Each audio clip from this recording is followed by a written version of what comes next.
Hello दोस्तों, स्वागत है आप सबका आपके अपने YouTube channel CBSE classes video में।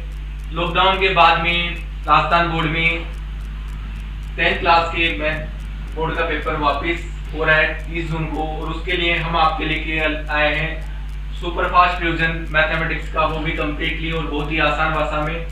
तो प्लीज चैनल को सब्सक्राइब कीजिए और वीडियो को लाइक कीजिए।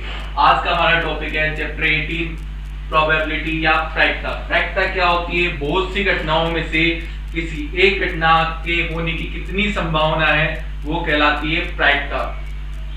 जैसे हम किसी सिक्के को उछालें और उस सिक्के में चित या पट, चित का मतलब हेड और पट का मतलब टेल, हेड या टेल आने की प्रायिकता कितनी है, वो कहलाती है प्रायिकता। या कितनी संभावना है, प्रायिकता का मतलब दूसरा अपन ले सकते हैं संभावना। तो प्रायिकता का एक सूत्र होता है, इस पूरे चैप्टर में एक सूत्र काम में आएगा, वो है किसी घटना के होने की प्रायिकता, जिसको अपन शॉर्ट में बोलते हैं पी ऑफ ई, यानी कि किसी इवेंट ई के होने की प्रोबेबिलिटी, ई घटना के होने की संभावना। तो अनुकूल घटनाएं बटा कुल घटनाएं, अनुकूल घटनाएं को अपन एम से डिनोट करते हैं और कुल घटनाओं को हम एन से डिनोट करते हैं।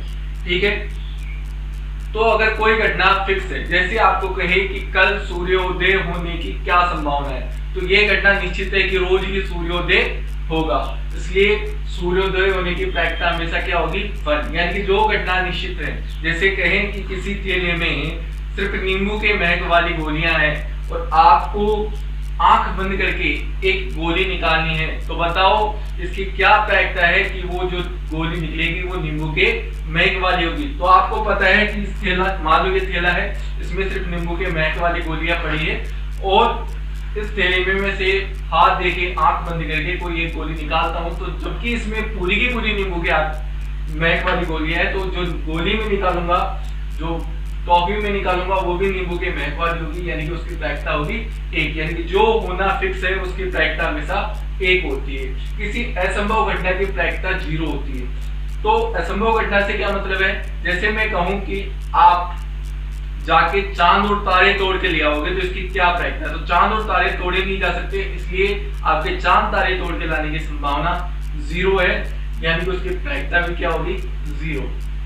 ठीक है, इसको दूसरे एग्जांपल से समझ सकते हैं। जैसे कि मैं कहूं कि एक गुलाब के पेड़ पे गेंदे का फूल, गुलाब के पौधे पे गेंदे का फूल लगने की क्या प्रायिकता है? तो गुलाब के पौधे पे तो गुलाब के फूल आएंगे, गेंदे के तो आएंगे नहीं, तो गुलाब के फूल पे, गुलाब के पौधे पे गेंदे का फूल आने की प्रायिकता है 0। यानी जो काम संभव ही नहीं है उसकी प्रायिकता 0 होती है। किसी घटना के नहीं होने की प्रायिकता पी नहीं, यानी कि किसी ई घटना के नहीं होने की प्रायिकता, इसको शॉर्ट में ऐसे लिखते हैं पी नहीं।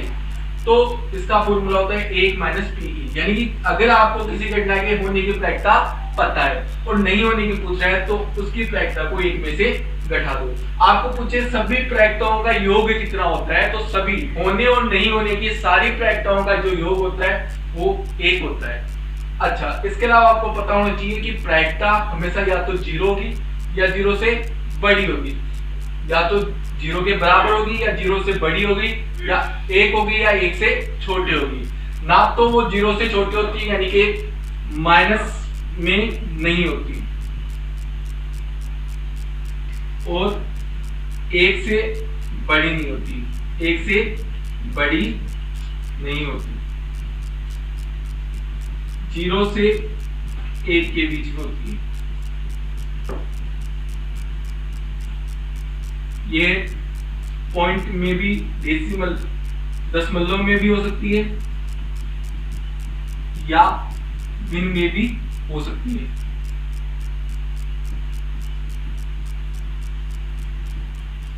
और इसे परसेंटेज में भी लिख सकते हैं। इसमें लिख सकते हैं, परसेंटेज में भी लिख सकते हैं। यानी कि आपको क्वेश्चन पूछेगा कि क्या ये प्रायिकताएं हो सकती है। जैसे कि आपकी बुक में एक क्वेश्चन है, उसको कर लेते हैं हम।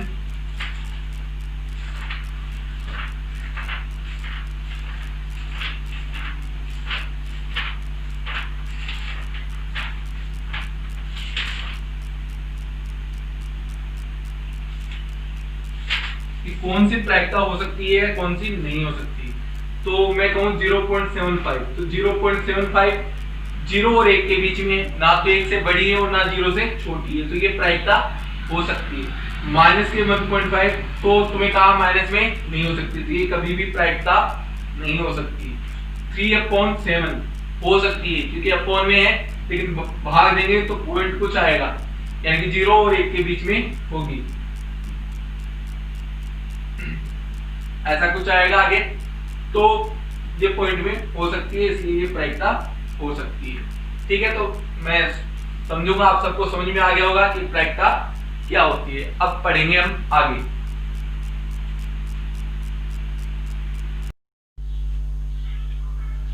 Welcome back students. अब हम डिस्कस करने वाले हैं एक सिक्के को उछालने पे क्या क्या प्रायिकताएं होती है। तो सबसे पहली बात, सिक्का सब जानते हैं, तो सिक्के में जिस तरफ 1 रुपया, 2 रुपया, 5 रुपया, ये 10 रुपए ये लिखे होते हैं, वो साइड कहलाती है हेड, यानी उसका सिर, और जिस दूसरी तरफ उसके भारत का चिन्ह या और कुछ छपा होता है वो कहलाता है उसकी पूंछ या पट, जिसके अपन अंग्रेजी में बोलते हैं टेल। इसलिए चित्त यानी सिर, तो सिर यानी हेड। तो जहां पे रुपया लिखा होता है 1 रुपया, 2 रुपया, 3 रुपया, वो कहलाता है चित्त यानी हेड, यानी कि एच। और जहां पे भारत का नक्शा वगैरह बना होता है जो दूसरी साइड होती है, वो कहलाती है पूंछ, पट, जिसको अपन अंग्रेजी में बोलते हैं टेल, और उसको हम डिनोट करते हैं टी से। तो एक सिक्के को एक ही बार उछाला जाए, यानी कि केवल एक सिंगल सिक्का उछाला जाए, जैसे क्रिकेट मैच में उछाला जाता है, तो कुल 2 परिणाम होते हैं, या तो एक चित्त आता है यानी एच आता है, या एक पट आता है यानी कि टी आता है। यानी कि चित्त आने की प्रायिकता 1 और कुल प्रायिकता 2, तो 1/2, यानी कि आपको कहे कि किसी एक सिक्के को उछालने पे चित्त आने की प्रायिकता क्या है, तो चित्त कितने बार आता है, 1 बार, और कुल घटनाएं कितनी है, 2, तो उसकी प्रायिकता हो गई 1/2, यानी कि 1/2। ऐसे ही एक सिक्के को उछाला जाए और पूछा जाए कि एक सिक्के को उछाला गया, पट आने की प्रायिकता बताइए, तो पट कितने बार आ रहा है, 1 बार, और कुल घटनाएं कितनी है, 2, तो पट 1 बार और कुल घटनाएं 2, तो पट तो ऊपर आ जाएगा 1 और नीचे आ जाएगा 2, यानी कि 1/2। इसी प्रकार एक सिक्के को 2 बार उछालने पे, यानी कि एक सिक्का है मेरे पास, मैंने उसको 1 बार उछाला, लिखा क्या आया, और दूसरी बार उछाला और लिखा क्या आया। तो इस तरीके से अगर मैं हर बार 2-2 बार उछाल के उनके परिणाम को एक साथ लिखूं, यानी कि पहली बार उछाला मैंने एच आया, एच लिख दिया, दूसरी बार उछाला एच आया, एच लिख दिया, पहली बार उछाला एच आया, एच लिख दिया, दूसरी बार उछाला टी लिख दिया, तो 2-2 के जोड़े बना लिए मैंने। एक सिक्के को 2 बार उछाला या 2 सिक्कों को एक साथ उछाला, एक ही साथ में लिखे, एक ही साथ में लिखे, तो एक में एच आया और दूसरे में भी एच आया, और फिर दोबारा उछाला, एक में एच आया, दूसरे में भी टी आया। तो अगर 2 सिक्कों को एक साथ उछाला जाए या एक सिक्के को 2 बार उछाला जाए, तो दोनों के परिणाम सेम होते हैं और 4 संभावनाएं होती हैं।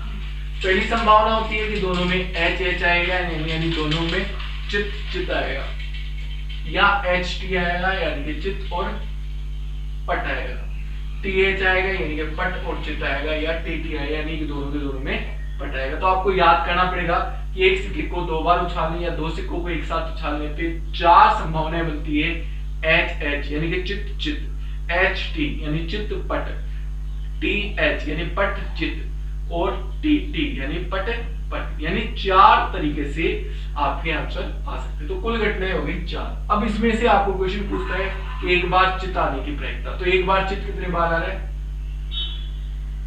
एक बार चित या पट आने की प्रायिकता 2 बार आ रहा है, एक बार चित या पट आने की प्रायिकता तो 2 बार आ रहा है। देखो एक बार चित आया, एक बार चित आया, तो 2 ऐसी घटनाएं हुई, या पट तो एक बार पट आ रहा है, एक बार पट आ रहा है, तो 2 प्रायिकता हुई, यानी 2 बार है, एक बार एच एक बार एच, यानी कि 2 बार चित हो गया। तो 2 संभावनाएं ऐसी है जहां पे एक बार चित आ रहा है, तो 2/4, 2/4। ऐसे 2 बार चित या पट आने की प्रायिकता, तो 2 बार चित कितने बार आया, 1 बार, 2 बार पट कितने बार आया, 1 बार। इसलिए कहे कि 2 सिक्कों को एक साथ उछालने पे 2 बार चित आने की प्रायिकता क्या है, तो 2 बार चित 1 2 3 4 घटनाओं में से 2 बार चित सिर्फ 1 बार आया, तो 1 तो ऊपर और कुल कितनी घटनाएं 4, तो 4 नीचे। तो एक सिक्के को 2 बार उछालने पे 2 बार चित आने की प्रायिकता होती है 1/4। ऐसे ही एकांतरता चितिया पटाने की, एकांतरता का मतलब होता है अल्टरनेटली, यानी कि एक के बाद एक एच के बाद में दूसरा एच नहीं आके बीच में कुछ और आ जाए। तो एकांतरता चितिया पटाने की प्रायिकता कितनी है? 2। कितनी है? 2/4, यानी कि 2 तो ऐसी संभावनाएं हैं और कुल संभावनाएं कितनी है? 4। तो अपना फॉर्मूला क्या था? अनुकूल घटनाएं बटा कुल घटनाएं। तो अनुकूल घटनाएं तो 2 है और कुल घटनाएं कितनी है? 4। तो आंसर आ गया 2/4। कम से कम 1/4 पटाने की प्रायिकता, कम से कम 1/4 की। तो देखो कम से कम 1/4 यानी कि कम से कम एक बार एच आना चाहिए, एक से ज्यादा बार भी आ सकता है। तो ऐसी कितनी घटनाएं? 1, 2 और 3। यहाँ एक बार आया, यहाँ एक बार आया, यहाँ कितनी बार आया? 2 बार आया। तो कम से कम एक बार हेड या टेल चित या पटाने की प्रायिकता होती है कितनी? 3। तो इसके अनुकूल घटनाएं कितनी हो गई? 3 और कुल घटनाएं कितनी है? 4। तो प्रायिकता कितनी हो जाएगी? 3/4। इसी प्रकार एक सिक्के को 3 बार उछालने पे, यानी कि एक ही सिक्के को मैं 3 बार उछालता हूँ, 1, 2 और 3। तो एक बार H, फिर दोबारा H या दोबारा H, या फिर H H T या H T H या T H H, यानी 8 तरह की संभावनाएं बन जाती है। एक सिक्के को 3 बार उछाल लेंगे या 3 सिक्कों को एक साथ उछाल लेंगे। क्या क्या होती है देखो, इसको याद करने का तरीका है, तीनों H लिख लो, H H H, फिर लास्ट वाले को T लिख दो, बाकी 2 को H रहने दो, और ये जो T है इसकी जगह चेंज करते रहो। पहले यहाँ था, अब यहाँ ले आओ बीच में, और फिर सबसे आगे ले आओ। 4 घटनाएं हो गई। ऐसे पहले सारे T लिख दो, फिर एक T को H बना दो, फिर उसे H की जगह चेंज कर दो, यहाँ पे लिख दो, यहाँ पे लिख दो, बाकी को क्या रहने दो? T। तो इस तरीके से कितनी घटनाएं होती है टोटल?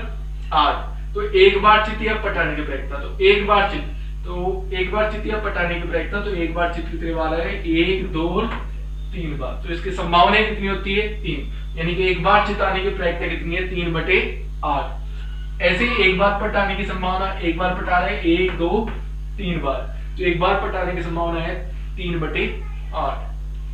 कम से कम एक बार चिताने की, यानी कि एक भी आ सकता है और एक से ज्यादा बार भी आ सकता है। तो एक से ज्यादा बार या एक बार चित आने की, तो देखते हैं यहाँ पे एक चित है, 2, 3, 4, 5, 6, 7, यानी 7 बार ऐसे हैं जहां या तो एक बार चित है या एक से ज्यादा बार चित है, इसलिए इसकी प्रायिकता होगी 7/8। समझ में आ रही है?